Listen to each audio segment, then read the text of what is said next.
It's Thursday, March the 18th, and I'm John Kicklighter, currency strategist for DailyFX.com, here to give you the FX market wrap-up and an outlook for the coming 24 hours and final 24 hours of this trading week.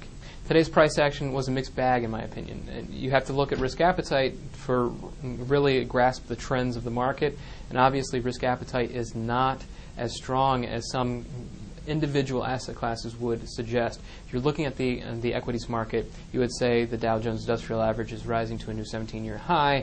There's been very consistent strength, but if you actually look at the momentum behind this move, it's very stunted. You don't have the support of volume or open interest. Thereby, investors are not buying into this rally, not in significant amounts of money, at least. And that suggests there's not much, there's not commitment to this move.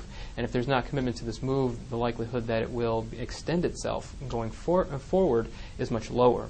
We see a better sense of how things are kind of on the cusp with currency markets. Excuse me.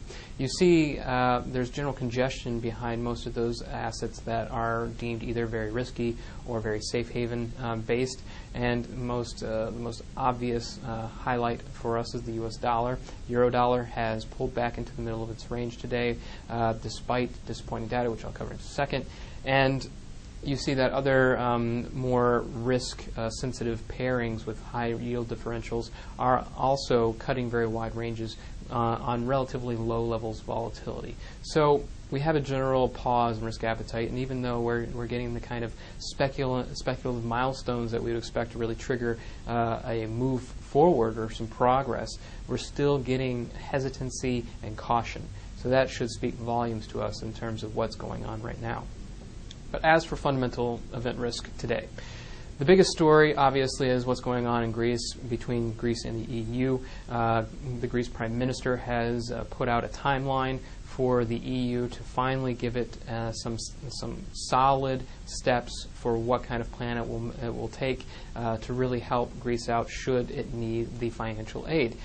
This is kind of a turning of the tables, seeing as how the EU officials are really forcing Greece to get its act together and take some severe austerity cuts. So this is obviously a necessary step, though, and it's very good that it's coming, because either they will need support from the EU itself, or they're going to have to get from somewhere else, because if there is another drop in just general risk appetite and general sentiment, you will see Greece is exposed for the financial problems it has, and the market will immediately go there first. And that's why they're looking for a backup plan, and that's why they need that backup plan. The alternative is what is being suggested is the IMF for loans. Obviously, this is not what the EU wants, because it suggests to the market that the EU cannot practically cover all its debts within its region, and they might need to go outside. That kind of weakens the bonds of the European Monetary Union. So we'll have to see how the market takes it, but this is a very interesting development. We'll have to see how it goes going forward. Aside from that, scheduled event risk, I would say the economic data on the U.S. docket was very interesting. The current account balance and leading economic indicators, notable, but really I was looking at the CPI numbers. Now, the headline year-over-year figure stepped down as expected, so now we're just above the Fed's target 2%, but realistically, I'm more interested in what was going on with the core figure. It actually has continued to decline, and now is at its lowest levels, I think, since February of 2004. And this is really what the central bankers are going to be looking at when they're making monetary policy. Unless you see that fuel prices, which have been one of the main contributors to high headline figures, translate into permanent price growth in the core figures, you're not going to get a move towards rate hikes. You need inflation, because without inflation, we still have relatively weak growth and financial uncertainty to kind of offset with low interest rates. So that's a balance, and it's an argument for a lot of economists and economics in the background. But without inflation, there's a low likelihood that they will actually move to tighten rates going forward. So that outlook for 6 months might be a little longer now with this data. And aside from that, I would say the BSI, large manufacturing and all industry indicators, or confidence figures for Japan, were notable for the first quarter. They both contracted, and it shows that the economic activity, the recovery is there, but a lot of it's based upon government help. And going forward, we're going to need to see really a stable recovery in global economic activity as well as domestic consumption. Otherwise, businesses in Japan will start to really take the pressure. And in the end, the business sector and export sector is very important for Japan's health. And we could see a very stagnant economic recovery going forward in 2010, perhaps 2011. Now, looking over the next 24 hours of price action, we don't have a lot of scheduled event risk. I would say keep your eyes on the big fundamental themes, most specifically Greece and EU's response to Greece's demands for a one-week timeline. But for scheduled event risk, I would say watch the Canadian dollar. We have both CPI figures and retail sales numbers.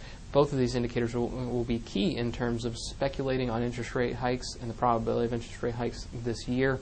There has been a lot of, recently the Canadian dollar has been very strong because of speculation that a rate hike will come perhaps before the Federal Reserve moves to boost the U.S. benchmark rate. And this will probably be set back if inflation, in fact, does kind of cool off as is expected with the consensus figures for the CPI numbers for tomorrow. So there's a lot of interest rate speculation going on, and with the Canadian dollar already surging higher and at highs against a number of its counterparts, we can see some volatility and perhaps some momentum from this data, maybe even a significant reversal. So it's important to keep our eyes on that. As for my trades, feeding off the Canadian dollar reports that we have tomorrow, I'm still short my dollar CAD. It's still well in the money, and I've moved my stop up already, but considering this data, I'm going to have to keep a close eye on price action leading up to the data and after the data. I might just move up my target if parity doesn't look like it's likely with this data. I'm still short euro pound. Obviously, third consecutive down day. Very good position. Still like it. My first target's already been taken. Moved up my stop already, so my second target is just about 50% of the range that we've seen over the past couple months. And my euro-yen position is doing similarly well, though it's been very volatile. Has not broken that 125 level. Got to watch it very closely, though, because it's not making much downside progress. And as for my dollar-yen, it actually got taken out yesterday with that spike down, but I was out with 100 points profit. I'll build back into that position when I reach either a really decent level down to the downside, 87.88, or if we start to move above 92. But I still like it for a fundamental long position, and I will keep trading in with this trend, this bullish trend that the market has not yet started to develop. And I'm also looking at the Aussie CAD pair still with that long-term congestion pattern. I think it will break soon, and I think that there's a lot of excess premium built up into the Australian dollar, and I think that this will eventually turn into a bearish break. But if you want to read more about my and my colleagues' analyst picks, or you read more about the fundamental or technical analysis of the currency markets, you can visit us at www.dailyfx.com. And if you're in the Las Vegas area, come very early May, we are actually going to be putting on an expo, DailyFX and some other FX-themed contributors, and we'll be covering a lot of topics, sentiment, Elliott wave analysis from Jamie, long-term fundamental and technical themes, how to develop a trading strategy, many, many things. And it should be a good time. And if you're around, definitely come and join us, and we can talk perhaps face-to-face. But until then, have a good luck trading out there, and I'll talk to you all tomorrow.